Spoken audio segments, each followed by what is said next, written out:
बिहार के पहले चरण के 121 सीटों के मतदान के बाद अब सबकी निगाहें दूसरे चरण में 122 सीटों पर है और इसको लेकर के तैयारियों का अब अंतिम दौर चल रहा है। आज से ठीक 2 दिन के बाद वहां पर चुनाव प्रचार प्रसार थम जाएगा। 11 नवंबर को चुनाव बिहार में विधानसभा के दूसरे चरण की होगी। 122 सीटें होंगी, जिसको लेकर के एनडीए और महागठबंधन के तमाम दिग्गज नेता अलग अलग जो 122 विधानसभा क्षेत्र हैं वहां पर धुआंधार चुनाव प्रचार प्रसार कर रहे हैं। इस क्रम में लोजपा आर यानी चिराग पासवान जो सांसद हैं, केंद्रीय मंत्री हैं, वो भी चनपटिया में पहुंचे हुए थे, बेतिया के चनपटिया विधानसभा में, और वहां पर चुनाव प्रचार प्रसार करके जब वो वापस लौट रहे थे तो उनके हेलीकॉप्टर को उड़ाने की परमिशन ही नहीं मिली। अब इसको लेकर के पूरे बिहार की राजनीति में चर्चा का केंद्र बन गया कि आखिरकार हेलीकॉप्टर चिराग पासवान का उड़ा क्यों नहीं। देखिए, हेलीकॉप्टर पर निगाहें सबकी हैं क्योंकि चिराग पासवान का जो चुनावी चिन्ह है, उनके पार्टी का जो सिंबल है, वो भी हेलीकॉप्टर छाप ही है।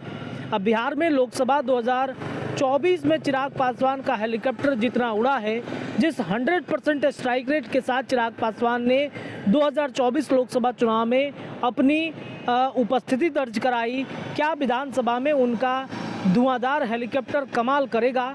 और इसकी निगाहें उस पर सबकी निगाहें हैं। और इसी क्रम में आज चनपटिया में जो कुछ भी हुआ वो चर्चा का केंद्र बन गया। कुछ तस्वीरें, कुछ विजुअल्स आपके स्क्रीन पे हैं, वो आप देखिए किस तरीके से चिराग पासवान का हेलीकॉप्टर पहुंचता तो है, लेकिन वहां से दूसरे जगह पर सभा करने जाने के लिए चिराग पासवान को परमिशन ही नहीं मिलता है। चिराग पासवान उस हेलीकॉप्टर के उड़ने का इंतज़ार 1 से 1.5 मिनट तक करते हैं। जब हेलीकॉप्टर उड़ाने का परमिशन नहीं मिला तब उन्होंने बिहार बीजेपी के चुनाव प्रभारी धर्मेंद्र प्रधान को फ़ोन किया, फिर नरेंद्र मोदी को फ़ोन लगाया और कहा कि मेरी आज लगभग बता दें आपको कि कई सभाएं हैं और इस सभाओं में अगर मैं नहीं पहुंचूंगा तो एनडीए का चुनाव प्रचार प्रसार कैसे करूंगा।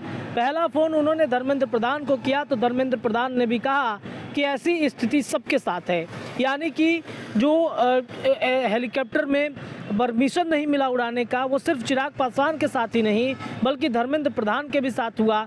इसके अलावा एनडीए के तमाम जो घटक दल हैं उनके साथ भी वही स्थिति हुई है। फिर नरेंद्र मोदी से भी जब चिराग पासवान कर रहे हैं, नरेंद्र मोदी से भी कह रहे हैं कि सर मेरी आज 9 सभा है बिहार में और मुझे अगर हेलीकॉप्टर उड़ाने का परमिशन नहीं मिलेगा तो मैं कैसे वो 9 सभाओं को करूंगा।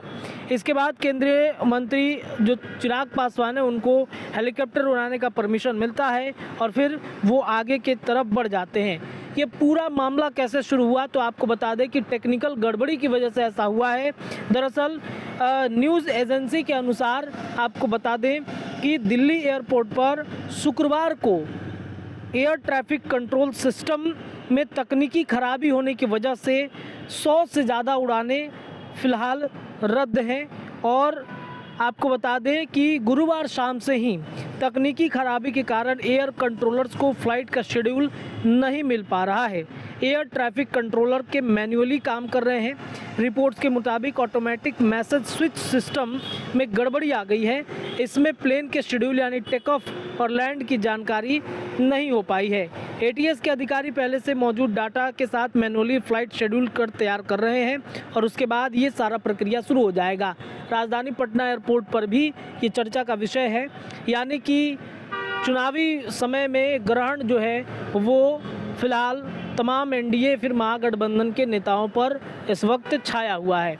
ये ग्रहण कब तक समाप्त होगा ये देखना होगा। हालांकि चिराग की हेलीकॉप्टर तोड़ी है, बाकी अन्य नेताओं के हेलीकॉप्टर उड़े हैं या नहीं उस पर हमारी निगाहें हैं। न्यूज़ इंडिया के लिए पटना से मैं रत्नेश ये रिपोर्ट आपको दे रहा था। फिलहाल के लिए इतना ही, बहुत बहुत शुक्रिया।